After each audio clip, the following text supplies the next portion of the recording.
भगवान की जय। मित्रों, बामन भगवान के इस प्रकट उत्सव पर आप सभी को बहुत मंगल बधाई। बामन भगवान आपकी धन संपत्ति यश मान कीर्ति प्रतिष्ठा सभी की सुरक्षा करें और आपको अभय प्रदान करें। आइए हम सुनते हैं बामन भगवान के प्रकट उत्सव को, जिसे सुनने से खोया हुआ मान यश कीर्ति धन संपत्ति वैभव पुनः व्यक्ति को प्राप्त हो जाता है। तो आइए हम बड़े भाव से मंगलमय इस कथा का श्रवण करें। राजा परीक्षित से भगवान पूज्य पाद सुखदेव जी महाराज कहते हैं, श्रवणायाम श्रवण द्वादश्याम मुहूर्ते अविजित प्रभु सर्वे नक्षत्राराध्यश्च कृतो तज्जन्म दक्षिणम। हे राजा परीक्षित, भगवान वामन ने जिस समय जन्म ग्रहण किया उस समय चंद्रमा श्रवण नक्षत्र पर थे। भाद्रपद मास के शुक्ल पक्ष की श्रवण नक्षत्र वाली ये पुनीत द्वादशी तिथि थी। अभिजित मुहूर्त में भगवान वामन का प्राकट्य हुआ। उस समय सभी नक्षत्र तारे भगवान के इस मंगलमय जन्म को सूचित कर रहे थे। परीक्षित जिस तिथि में भगवान का जन्म हुआ था उसे विजया द्वादशी कहते हैं।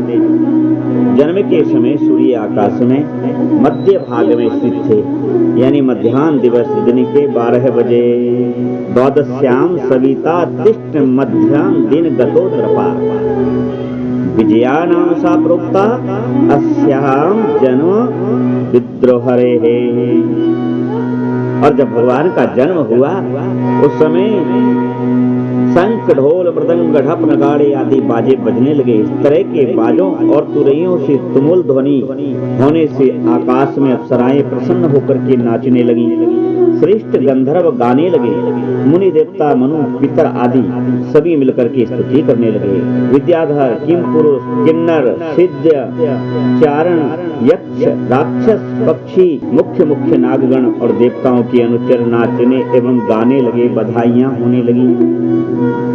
शंखदुंदुभ्योर्नैनो मृदंगपणपानकः चित्तावदित्रतुर्याणाम् इंद्रघोष तुमलो अभावत। जब अदिति माता ने अपने गर्भ से भगवान को जब जन्म लिए देखा तो दोनों दंपत्ति की आनंद की सीमा न रही। और भगवान का अब ब्रह्मचारी के रूप में जब देखा तब महर्षियों को बड़ा आनंद हुआ। तम बटुम वामनम दृष्टवा मोदमाना महर्षया कर्माणि कारयामाशु पुरस्कृत प्रजापतिम। अब तो उनका संस्कार होने लगा। कश्यप जी ने प्रजापति को आगे करके जातकर्म आदि संस्कार करवाए।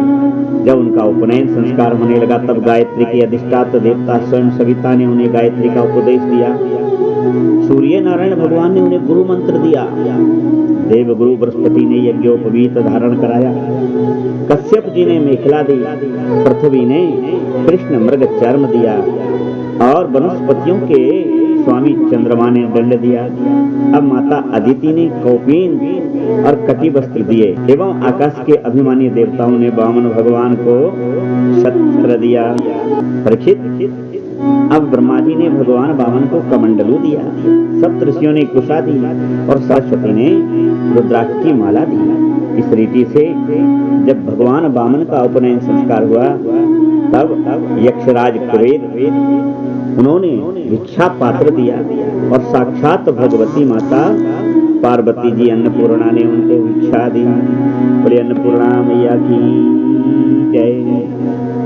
अब ऋषियों ने प्रार्थना की और जब जाना वामन भगवान की नर्मदा के तट पर बलि महाराज बहुत से यज्ञ कर रहे हैं। परीक्षित, उस समय भगवान नर्मदा के तट पर बलि के यहाँ पधारे।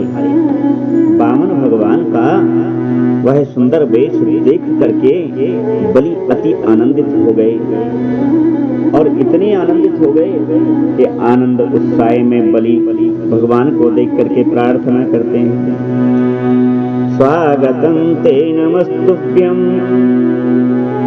ब्रह्मन् किं करवामते ब्रह्मर्षिणां तपसाक्षाम् अन्ये त्वार्यवपधरम्। ब्राह्मण कुमार, आप भले पधारे।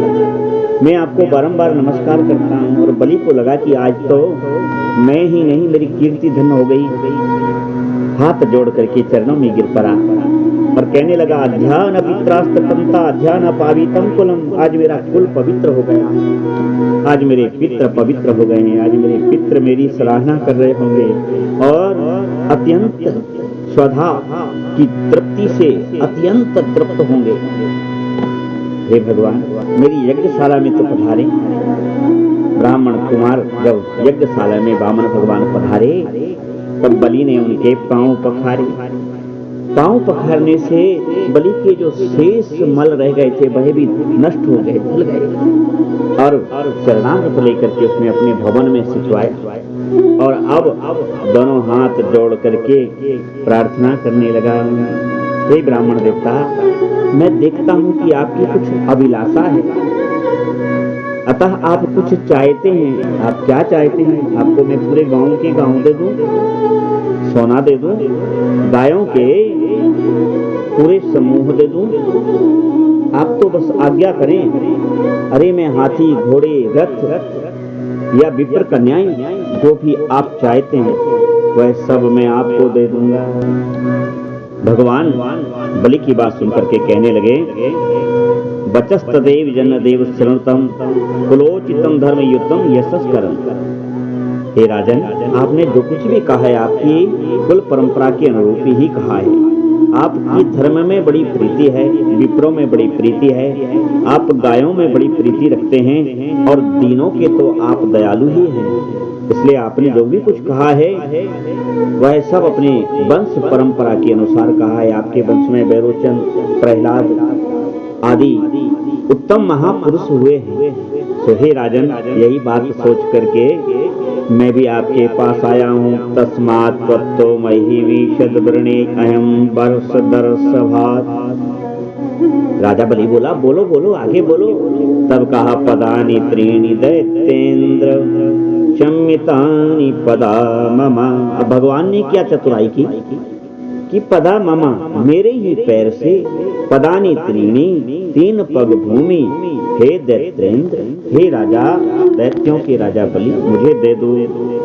बलि बड़ा अट्टहास करके हंसा, कहो ब्राह्मण दायाद वाचस्ते वृद्ध सम्मता स्वयं बालो बाली समति स्वार्थम प्रत्यबुद्धो यथा। आपने ये क्या कहा? आपकी बातें तो वृद्धियों की तरह हैं, किंतु आपके याचना बाल सुलभ है। अरे 3 पग भूमि में आपका क्या कल्याण होगा? बाली हंसता हुआ कहने लगा, यथा दरिद्र कल्पतरु पाये बहु संपत्ति मांगत सकुचाई। जैसे दरिद्र कल्प वृक्ष को पाके भी बहु संपत्ति पाने में संकोच करता है, तब भगवान कहने लगे, नहीं नहीं, व्यक्ति को अपनी आवश्यकता के अनुसार ही धन का अर्जन करना चाहिए। हे राजन, मैंने सुना है कि पृथु गए आदि नरेश 7 द्वीपों के अधिपति थे, तब भी उनकी आकांक्षा अभिलाषा समाप्त नहीं हुई थी। तब धन का कैसे करें? भगवान कहने लगे, गौ धन, गज धन, बाजी धन और रतन धन खान, जब आवे संतोष धन सब धन धूरी समान। इसलिए आपके द्वारा दिया हुआ ये मेरे पग से नापा हुआ 3 पग भूमि मेरे लिए 3 लोक से कम नहीं है। अब भगवान ने संकेत में कह दिया। यद्यपि गुरु शुक्राचार्य जी ने पहले ही बता दिया था कि यह नारायण है, अब तो बलि और ज्यादा समर्पित हो गया और भगवान से कहा कि हे प्रभु, अगर आपकी ऐसी ही कांक्षा है तब फिर आप विलंब मत कीजिए। भगवान बोले, राजा पहले संकल्प कभी भी दान करें बिना संकल्प के ना करें, कभी भी व्रत करें बिना संकल्प के ना करें, कोई भी पुण्य बिना संकल्प के नहीं करना चाहिए। सो राजा बलि से संकल्प करवाया। संकल्प होते ही तो भगवान आकाश से जा लगे।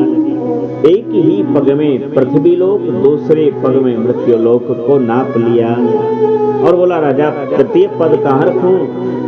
तब बलि ने भगवान से कहा कि मेरे मस्तिष्क पर रखिए।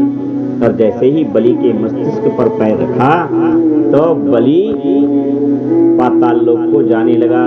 तब भगवान ने कहा कि बलि अब तुम मुझसे मांगो, मैं तुमसे प्रसन्न हूँ। तब कहा कि प्रभु अब आपके बिना मैं रह नहीं सकता, अब आप मेरे साथ रहिए। भगवान अब इन चरणों से मुझे अलग मत कीजिए। अब यदि आप प्रसन्न हैं तो जिस पग से आपने मेरी संपत्ति नापी है, इन पग की आराधना का अवसर मुझे दीजिए। भगवान ने तथास्तु कहा और बलि के साथ भगवान पाताल लोक को चले गए। और जानते हो आज वामन द्वादशी को ही बलि ने भगवान की बड़ी विशाल सोने की प्रतिमा बना करके और वहां पर प्राण प्रतिष्ठित करवाई, क्योंकि बलि से भगवान ने कहा था कि मैं 4 मास तक तुम्हारे यहाँ द्वार पर रह करके तुम्हारी सेवा करूंगा। सो भगवान आज चातुर्मास वहीं कर रहे हैं और आज भगवान का विशाल वहां पर पूजन हुआ है। बलि का यह पावन चरित्र और भगवान वामन का यह प्रकट चरित्र जो भी प्राणी सुनता है उसकी समस्त कामनाएं पूर्ण हो जाती हैं और खोए हुए यश, कीर्ति, संपत्ति, धन और नौकरी, यदि किसी की नौकरी चली गई है, किसी का धन चला गया है, किसी की संपत्ति किसी ने हड़प ली है, तो वह इस कथा को सुने, इस व्रत को करे तो उसकी संपत्ति पुनः उसको प्राप्त हो जाती है। बोली वामन भगवान की जय। श्री राम जय राम, जय जय राम।